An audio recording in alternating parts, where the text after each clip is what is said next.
السلام عليكم، ازيكم حبايبي؟ عاملين ايه؟ يا رب تكونوا بخير. وحشتوني كتير. بقالي كام يوم بقى غايبة عنكم. معلش، انتوا عارفين بقى ايه، دخلة عيد وكده وبص ورانا مليون حاجة. اكيد كلنا يعني ايه، مشغولين كده. بنجيب بقى لبس وبنحضر حاجات وكده. بصوا بقى يا حبايبي، الفيديو بتاع النهاردة ان شاء الله هحضر معاكم الفطار.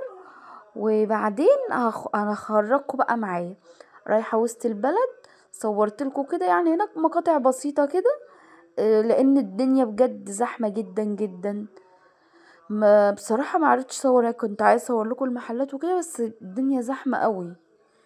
بصوا بقى يا حبايبي، هحضر ان شاء الله معاكم دلوقتي الفطار. انا وريتكم اللحمة اللحمة. ديت انا هحط معلقة سمنة على النار واحط فيها اللحمة واشوحهم كده في السمنة وبعدين بوطي عليها واسيبها بقى تنزل المية بتاعتها وتستوي كده. ولما تستوي بحط لها شوية ملح وفلفل اسود في الاخر. بس لحمة مشوحة كده بجد طعمها تحفة. طريقتها سهلة وبسيطة خالص بس بجد حلوة قوي. او بصوا ده بقى بلح كنت بلاه من بالليل يعني. آه وايه وبقى بس بحط له الصبح السكر كده واحطه بقى يسقع في التلاجة. وهعمل كمان تمر مع البلح، تمر اللي هو التمر السريع ده. التمر الطبيعي اللي كنت عاملاه خلص، ده تمر اللي هو العادي. عيالي بصراحة كان نفسهم فين، عملتهمش خالص في رمضان فقلت اعمله لهم. بس عملته وحطيته هو كمان يسقع في التلاجة. كان طعمه بصراحة جميل، نوعه كان حلو، كان طعمه حلو قوي. بصوا اي حبايبي. ديت الصلصة وريتها لكم. عملت تسبيكة. صلصة يعني للكفتة. معلش بصوا احنا ايه بصوا مهيسة. بس بسجل لكم الصوت على الفيديو. الصبح الساعة 6 وعايزة انام بقى، بس قلت اسجل الصوت كده عشان انزل الفيديو. لاني بقالي حوالي 3 4 ايام مش بنزل. ودي اللحمة الحلة التانية دي كنت بقلب اللحمة اللي وريتها لكم، حطيت لها معلقة سمنة وحطيتها ايه تتشوح تستوي كده يعني على النار. والحلة التانية دي زي ما قلت لكم الصلصة. عملت صلصة ببصل يعني وتوم للكفتة. هعمل كفتة مع المكرونة. ودي بقى مكرونة السوستة. حطيت لها بقى شوية زيت. وابتدي بقى احمر المكرونة لحد ما تاخد لون ذهبي كده حلو. هعمل النهاردة ان شاء الله اللحمة المشوحة. وهعمل كفتة اللي هي كفتة الرز. عملت لها الصلصة، كنت عاملة الصلصة قبل رمضان بس خلصت. اول مرة في رمضان الصلصة عندي تخلص. اول مرة تحصل. كل سنة كنت بعمل الصلصة والله وكان بيفيد منها. السنة دي الصلصة خلصت لان انا اصلا ما كنتش مكترة. القوطة كانت غالية ساعتها الطماطم. وانا قلت بقى في رمضان هترخص، لا ده غليت اكتر. وصلت ل40 جنيه دلوقتي الحمد لله. بجد الطماطم غالية جدا جدا، مش عارفة ليه كده. يعني 40 جنيه الكيلو كتير قوي.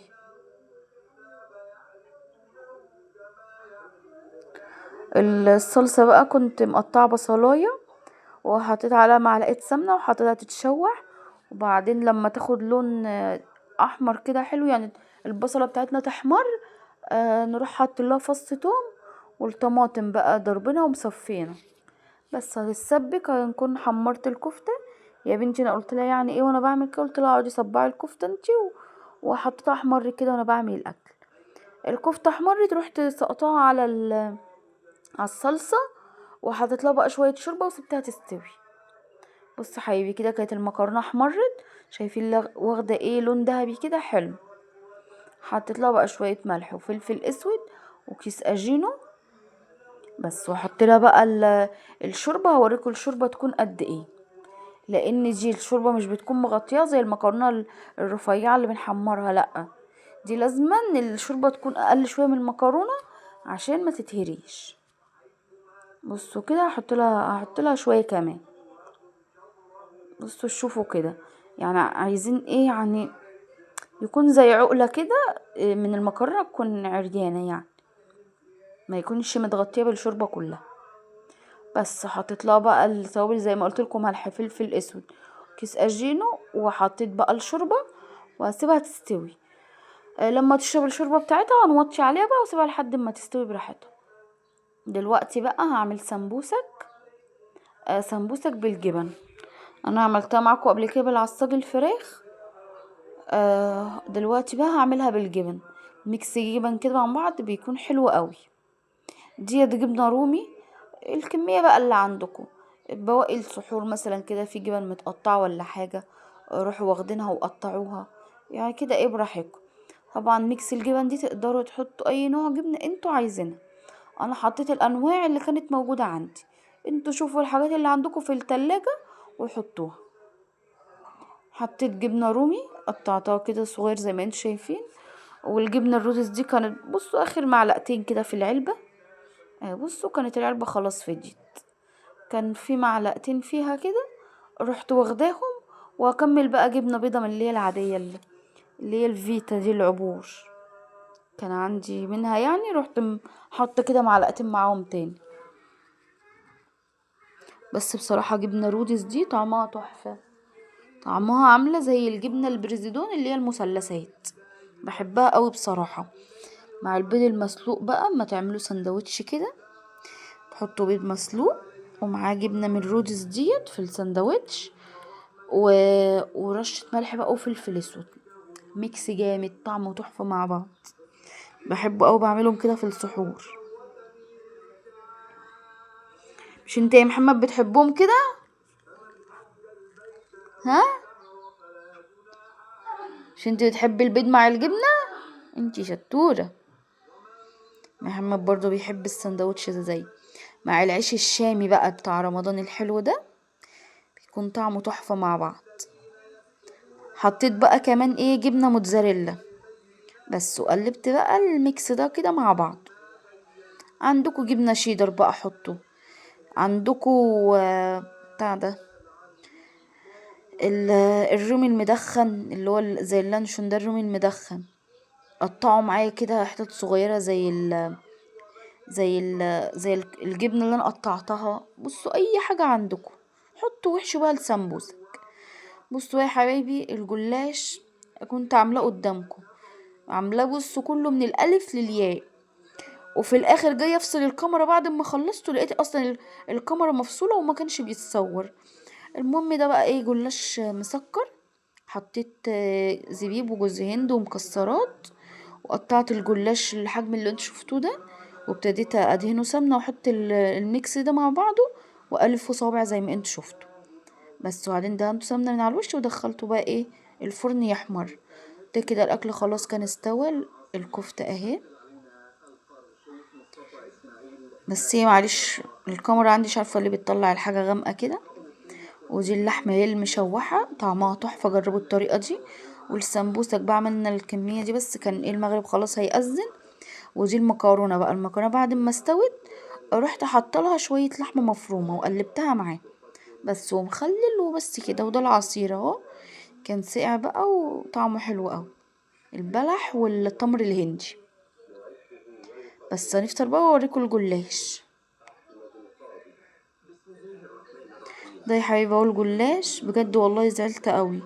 عاملاه معاكم كله بصوا من الالف للياء. وخلصت خلاص الصينيه وجايه اوريهولكوا لقيت اصلا الكاميرا مفصوله. بس يلا الحمد لله. المهم هو كده طلع من الفرن. كان احمر وخد لون حلو قوي كده زي ما انتوا شايفين. كنت ببص بس على الكاميرا اتاكد ان هي مفتوحه. احط الشربات الاقيها مقفوله تاني. الجلاش بقى زي ما قلت لكم احمر كده لسه طالع سخن اهو من الفرن. رحت حاطه له بقى الشربات ده. اللي هو الشربات تقيل بتاع الحلويات. بتاع الكنافه يعني وكده. ما ينفعش شربات خفيف. هتلاقوا الجلاش طري وما بقاش حلو. كده خلاص يا حبيبي كنت حاطط له الشربات وبرد بقى شويه. هوريكم بقى شكله عامل ازاي. الجلاش الصابع ده بحبه او بحبه كمان اكتر من الصينيه. بيكون حلو قوي. وممكن بدل المكسرات اللي حشيناها بيه تحشوه بالكنافه. تحطوا كنافه وتلفوه. كنافه اللي بنعملها الصينيه دي. بصوا انا مش مكتره. لان انا بحب ايه، ما بحبش بصراحه الحلويات بالذات تبات. يعني الاكل لو بات عادي، لكن الحلويات بصراحه بحب تبقى طازه كده اليوم بيوم، فانا ما برضاش اكتر في الحاجه. بصوا بقى شايفين شكله عامل ازاي، ومقرمش بقى وتحفه. شايفين بقى الحشوه بتاعته.